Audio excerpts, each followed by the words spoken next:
This segment we're going to be talking about where you can expect to find asbestos. If you go on to certain places on the internet that are about asbestos, you can see that there are 1,000 places in the house that you can potentially find asbestos. Anywhere from the roofing to the linoleum backing to, it can be in the attic, it can be on your on the tape and the sheetrock.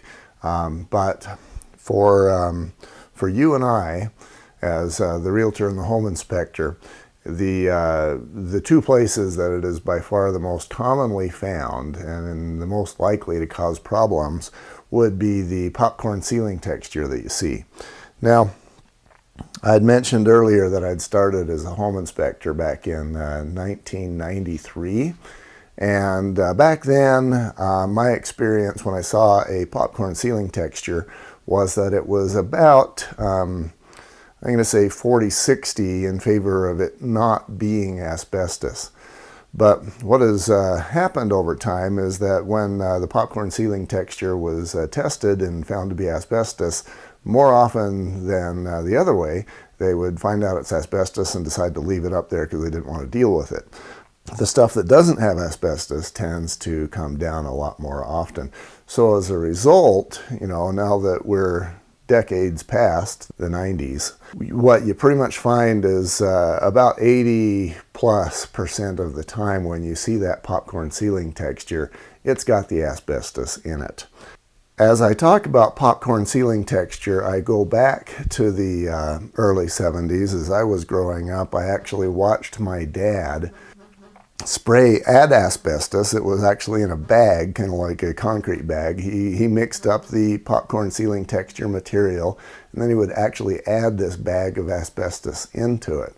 And he thought it was awesome stuff. And of course, I think I remember him saying, "Hey, this is perfectly safe, no worries." But there was that little cloud of asbestos fibers as he was dumping that stuff in. And then, of course, you're spraying that stuff up onto the ceiling. And at that point, it may be a little less dangerous because theoretically it's encapsulated into the mud, but you never know. You see that material, and like I say, 80 to 90% chance that it does contain asbestos, or that it's an ACM or asbestos-containing material. The other place that it is fairly common to see asbestos is actually on ducts.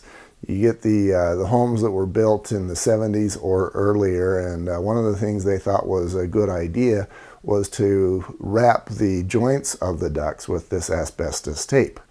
And the idea was to seal these ducts so that the air would not leak out and it would go where you want it to go.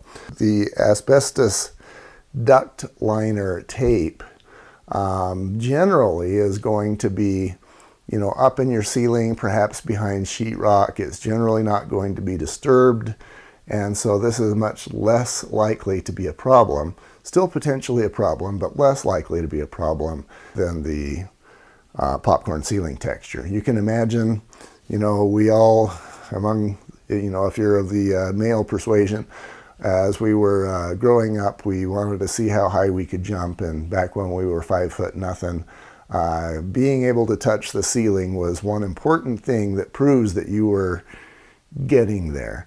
So if you're jumping regularly and touching the ceiling and it's got the asbestos ceiling texture on there, every time you touch that ceiling, you're releasing fibers down into the air where they can be breathed. Similarly, maybe somebody wants to clean up the spider webs or just the dirt that is on that ceiling texture. If you sweep it or vacuum it or whatever you do, you're releasing thousands or perhaps tens of thousands, who knows how many fibers into the air where it can stay and just wait to be breathed in and go into the lungs. If you have the popcorn ceiling texture, one of the things that, we're going to cover EPA recommendations for what you can do in the next segment, but there are options, I guess.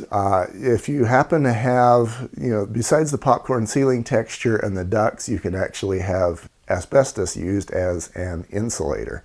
Now, what that can mean, you can have it on flues, you can have it on pipes, you can have it on You've got the tape, you can have it on the walls like I'd mentioned.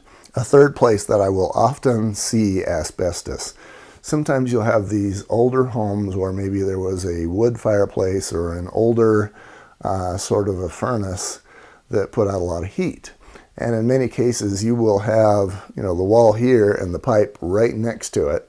And, the pipe's obviously going to be hot. And, maybe it was done in 1950 or whatever. And they didn't want to burn the house down. That's a very reasonable thing to want to do. So you'll have, in many cases, you'll have a sheet of asbestos located between the wall and the pipe. And when I, as the home inspector, will see that quite often, the first inclination is, that's asbestos, remove it. You don't want to remove it. And there's a number of reasons why, but first off is if you disturb it, that's a problem. Secondly, if you remove that asbestos, there's a chance that, the house might burn down. That asbestos was put up there for a reason, and it probably ought to stay unless you don't have any other options. In the next segment, we're going to talk about EPA recommendations and what your options may be. Be right back.